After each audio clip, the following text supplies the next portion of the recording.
the learning styles, teaching methods, school environment, challenges, and technological advancement in education of students of yesteryears and 21st century education. Now, we will know the answers by asking them questions. Hello. Will you take my interview, sir? Yes. Why not? Okay, so I'm going to introduce myself first. So I am Rose Henry, so from College of Teacher Education. So I have here 5 questions to be okay now. Okay, so my first question is, how would you describe the learning environment in your time? Your time. So, di ba ganito ka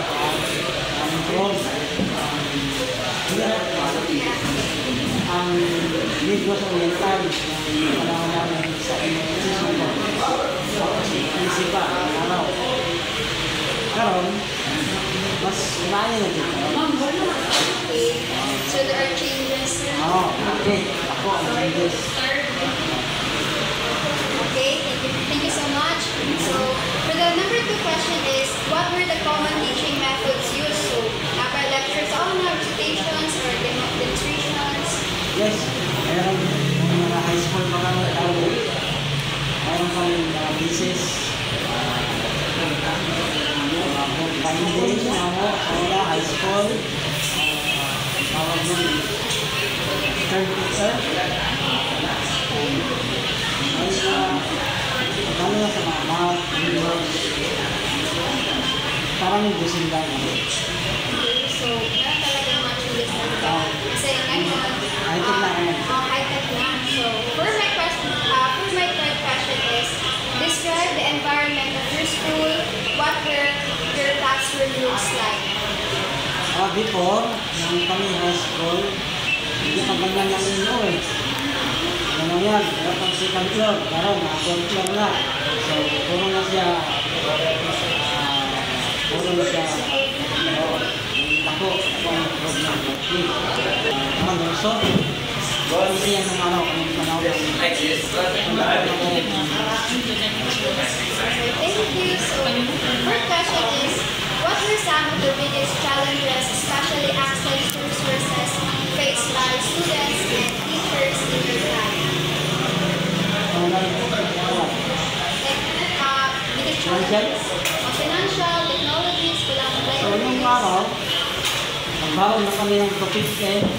So, ngayon, nakilid yung estudyante yan. Basta na 100 lang baon ng estudyante.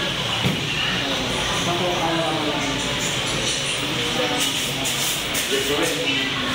kita sa teacher, yung araw, hindi na pala karoon. Ano yung sahod.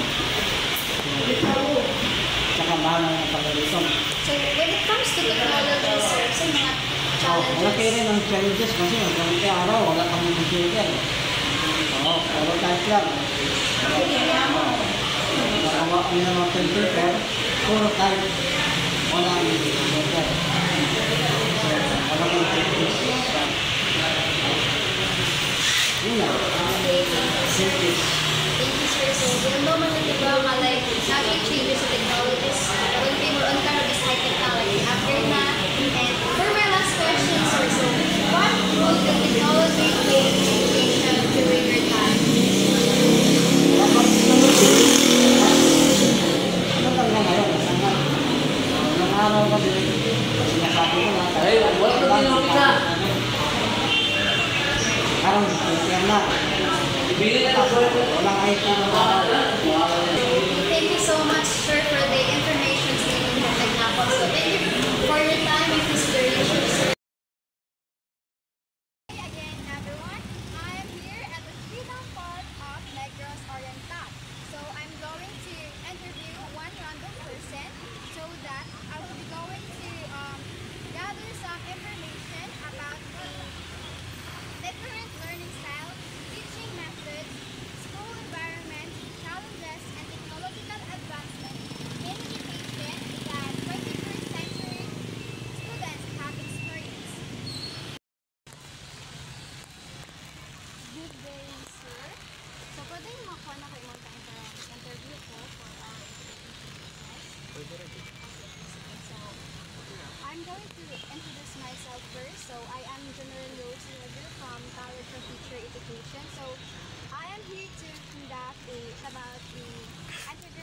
So about the learning styles, teaching methods, school environment, challenges, and technological advancement in education that you've experienced in this time. So I have 5 questions here. So would you be available to answer these questions?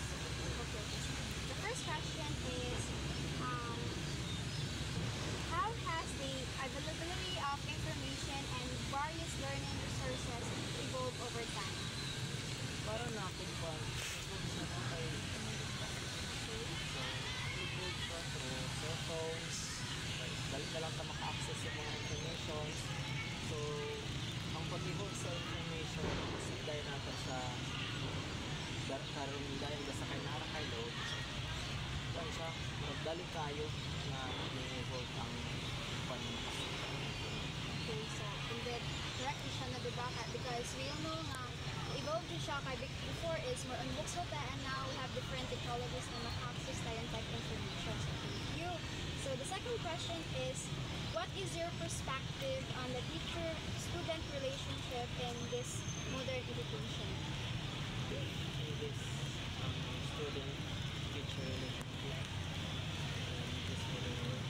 Okay raman siya, mura man siya dili ra kuan dili pod siya tanto nga kuan kayo strict no, kay most of our instructor is kuan naman siya easy going, pero dili pod maayo nga mura i-take as for granted sa mga students na maayo ang instructor, so balance. Okay, thank you. So, akong question is, how has the availability of resources and facilities changed?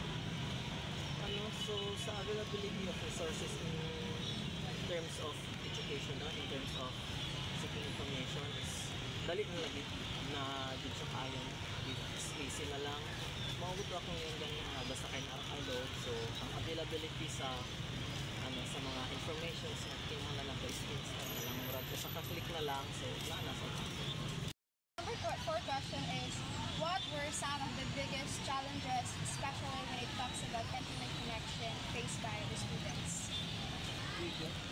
Ang most challenges for sa internet connection. Though dili sa atong area kung ano ato kuan, dili kita mag-mix sa kuan internet connection. Sa kuan ra murag mga nara sa bukid-bukid, murag ginay kuan. Ang murag makakuan ko dili kay murag masyadolay kuan. Challenges ko when it comes to internet connection. So sobra man ang kuan ang signal. Okay, thank you. And for the last question is, what are the benefits of using technology in education? Ang benefits when it comes using technology in education is very siya takot tayo. Kaya sa una, mga estudyante wala yung cellphone, so mag-lesson pa, tupag internet shop, internet cafe. Kaya mahal man kayong oras ka na ka-experience ko na 5 pesos every hour or every half hour. So noon nakaroon kay murag na kwan siya na-listen ang burden sa students na mugasto para mukuha ng internet, kaya na naman sa cellphone. Kanjud kaayo siya nga, helpful dito kaayo lang. So yeah, helpful kayo itong technologies mo, diba? So especially for us as students. So, okay, thank you so much. So, thank you for your time and consideration. Thank you so much. The learning experiences of the previous and younger generations have transformed remarkably because of advancement in technology and changes in societal values. Previous generations involved auditory and visual learning with the need for memorization by rote and standardized testing. Younger generations, however, are native to the digital environment and incorporate visual, auditory, and digital aspects in their lives. They grow well in interactive environments and are used for instant information processing. By understanding and embracing the differences between generations, we can create a more inclusive and effective educational system that empowers all learners to reach their full potential.